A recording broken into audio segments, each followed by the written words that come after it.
Good morning. The conflict in the Middle East has now entered a second month, and while we're working at pace for de-escalation and peace, it is now clear that the impact of this war will affect the future of our country. So today I want to reassure the British people that no matter how fierce this storm, we are well placed to weather it, and that we have a long-term plan to emerge from it a stronger and more secure nation. First, let me say once again, this is not our war. We will not be drawn into the conflict. That is not in our national interest. And the most effective way we can support the cost of living in Britain is to push for de-escalation in the Middle East and a reopening of the Strait of Hormuz, which is such a vital route for energy.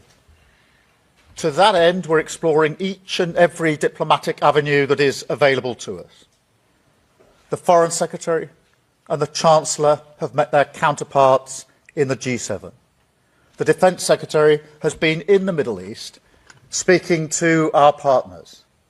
And the UK has now brought together 35 nations around our statement of intent to push as one for maritime security across the Gulf.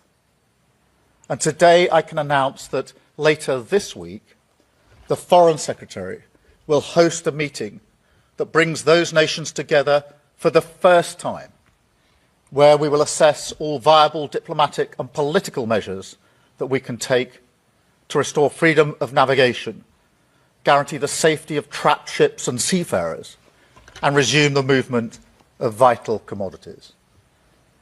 Following that meeting, we will also convene our military planners to look at how we can marshal our capabilities and make the Strait accessible and safe after the fighting has stopped.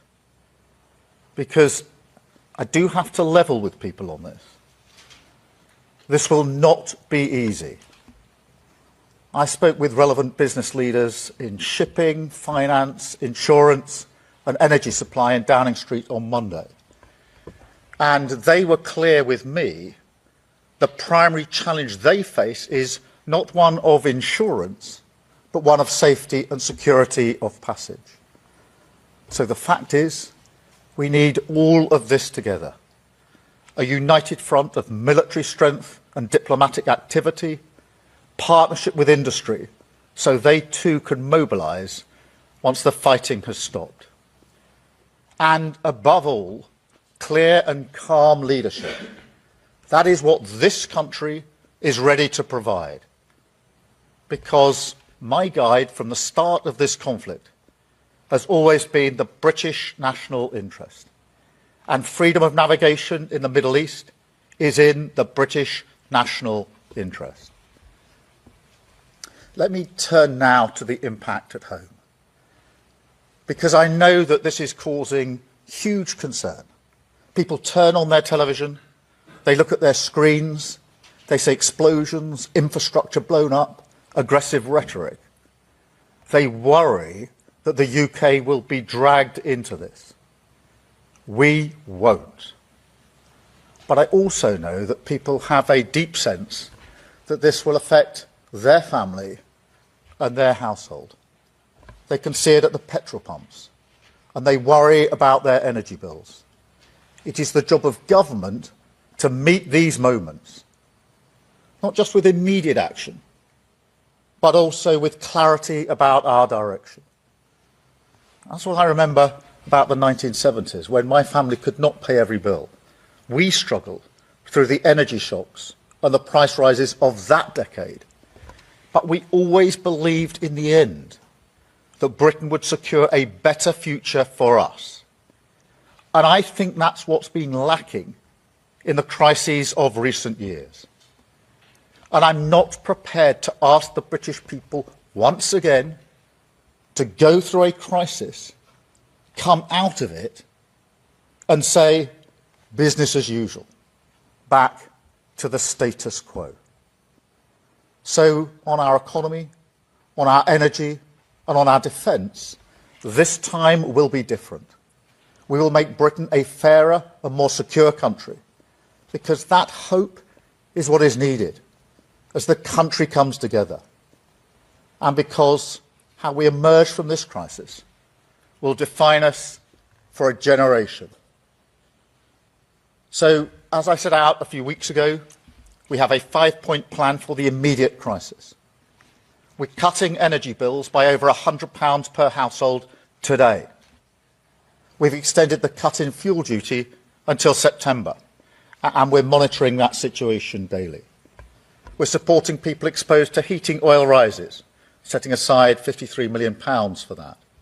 We're taking back control of our energy security by investing in clean British energy, because that is the only way we get your bills off the roller coaster that is controlled by Putin and the Iranian regime. And frankly, I'm sick and tired of your energy bills fluctuating up and down because we're on the international market, when if we took control of our energy and had homegrown renewables, we could stabilise your bills. And finally, as I say, we'll continue to push for de-escalation in the Middle East. But look, there's also a bigger argument here, because every one of these measures is part of a long-term plan to make our country more secure and more resilient to shocks like this. I mean, just look at what's happening today. Today, your energy bills will be cut because of the action that we took at the budget. And whatever happens in Iran, that price is now fixed until July. Today, if you need a prescription, instead of rising as they used to, the price will be frozen for a year. Today, if you're working on the national living wage, your wages will go up. Next week, on Monday, the state pension will go up. Next week, the two-child limit will be scrapped, lifting 450,000 children out of poverty, the vast majority from working households.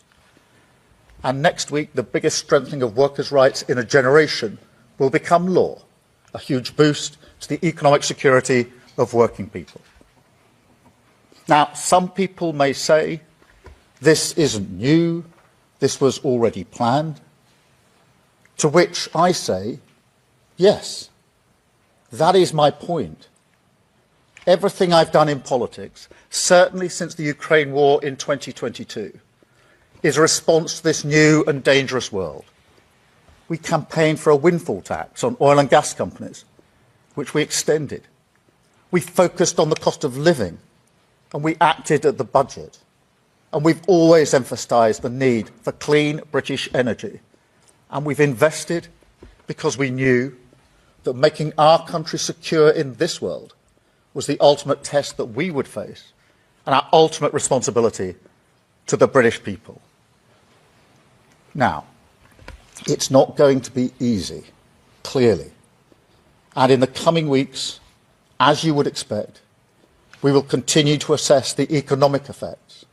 We will continue to stand up for the British national interest. And we will continue to do what we must to guide our country calmly through this storm.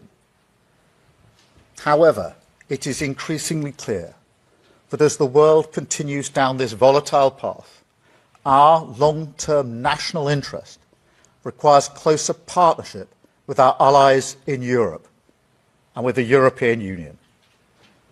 Now we have made progress on this front, on agriculture, electricity, emissions trading and more.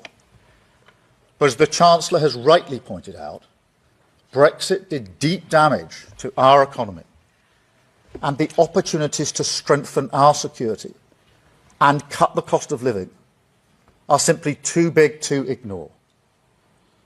So, in the coming weeks, we will announce a new summit with our EU partners. And I can tell you that at that summit, the UK will not just ratify existing commitments made at last year's summit. We want to be more ambitious. Closer economic cooperation, closer security cooperation, a partnership that recognises our shared values, our shared interests, and our shared future. A partnership for the dangerous world that we must navigate together. A world where this government will be guided at all times by the interests of the British people. Thank you.